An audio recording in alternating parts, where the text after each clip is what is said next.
Matapos ang paggunita sa undas, tone-toneladang basura ang naiwan sa iba't ibang sementeryo sa bansa. Ayon sa MMDA, doble ang dami ng basurang nahakot nila ngayong taon sa ilang sementeryo sa Metro Manila kumpara noong 2013. Makibalita tayo kay Joy Segui. Madaling araw pa lang kanina, abala na ang mga tauhan ng Metro Manila Development Authority sa paglilinis sa Manila North Cemetery sa Maynila. Kabi-kabilang tambak ng basura kasi ang iniwan ng mga dumalaw sa mga puntod ng kanilang mga yumaong kaanak nitong nagdaang undas. Sa huling tala ng MMDA, nasa 27 truck na ng basura ang kanilang nahahakot sa Manila North Cemetery pa lang. Mas marami raw ito sa 16 na truck ng basura na nahakot nila noong nakaraang taon. Patuloy pa itong madaragdagan habang umuusad ang cleanup operation na inaasahang matatapos bukas. Sa Manila South Cemetery naman sa Makati, hindi bababa sa 18 truck ng basura ang nahakot ng mga otoridad. Karamihan daw sa mga ito ay mga styro container, plastic at tuyong bulaklak. Kanina natapos ang cleanup operation sa South Cemetery. Mula sa 21 sementeryo sa Metro Manila, mahigit 834 tonelada ng basura na ang nahahakot ng MMDA simula noong October 27. Doble raw ito kumpara sa 423 tons noong nakaraang taon.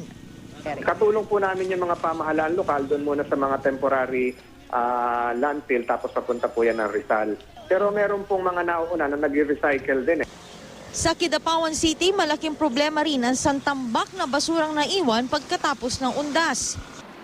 Pagkatapos ng undas, balik trabaho na rin ang marami nating kababayang nagbakasyon sa kani-kanilang probinsya. Kaya naman maaga pa lang kanina, mahaba na ang pila ng mga sasakyang papasok ng North Luzon Expressway gaya sa Bukawi Toll Plaza. Dahil dito, kinailangan buksan ng 3 spare lanes para mas mapabilis ang daloy ng trapiko. Ayon sa pamunuan ng NLEX, regular Monday morning traffic na lang ang naranasan kasunod nito. May iba raw kasi na kahapon pa lang, lumuwas na pabalik ng Maynila. Nagkaroon din ng pagbigat ng daloy ng trapiko sa South Luzon Expressway kaninang madaling araw. Dahil maraming bumabiyahe, pahirapan din ang pagsakay sa mga terminal pabalik ng Maynila, gaya na lang sa Legazpi City, Albay. Nag-24 oras ng operasyon ang mga bus company para maisakay ang mga pasahero. Sa kabuuan, naging maayos naman daw ang paggunita ng undas ngayong taon ayon sa Philippine National Police. Kamat may ilang naitalang krimen at pagnanakaw, maituturing pa rin daw itong generally peaceful.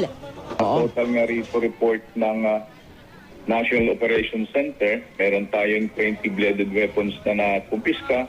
May mga inumin, may mga prohibited items, kagaya ng mga flammable materials or gardening tools. But again, sa kabuuan ay maayos naman at matiwasay yung naging paggunita ng ating undas.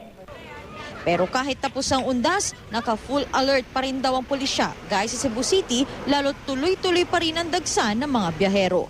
Joy Segui, Nagbabalita, Pilipinas.